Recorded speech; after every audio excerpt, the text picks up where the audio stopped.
Blessings everyone. You're tuned in to Jamaica News Scoop, where we bring you the news from every angle as we spread our eyes across Jamaica, our little island home. Feel free to leave a comment, and if it's your first time here, please like and share and subscribe, and also remember to hit that notification bell and select all so we can keep you abreast of all happening. Have a great day as we now move to the news. A lot of angry residents in SOAI, TRELAWNY, took to the streets yesterday morning and protested over the death of a neighbor who was shot and killed by a factory manager who is also said to be his best friend. The deceased has been identified as Comorley Anthony Forbes, 27, pool attendant.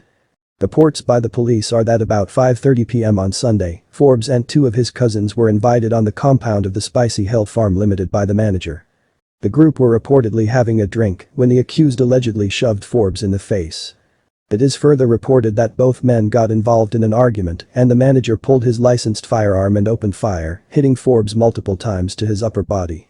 The police were summoned and upon arrival, Forbes was rushed to hospital, where he was pronounced dead. The accused, who was discovered sitting inside his house, was taken into custody by the police and his firearm seized. Yesterday, persons called for justice while protesting under the watchful eyes of the police, who maintained security presence in the area. Alton Forbes, Comorley's father, said that he was still in shock and wants justice for his son, who he says gave no trouble and worked at the Iberostar Resort in Montego Bay, St. James. The police source said that criminal charges had not yet been laid against the accused as they were awaiting his lawyer to conduct a question-and-answer session. The killing occurred just hours after a woman was chopped to death in the Parnassus community of Clarkstown.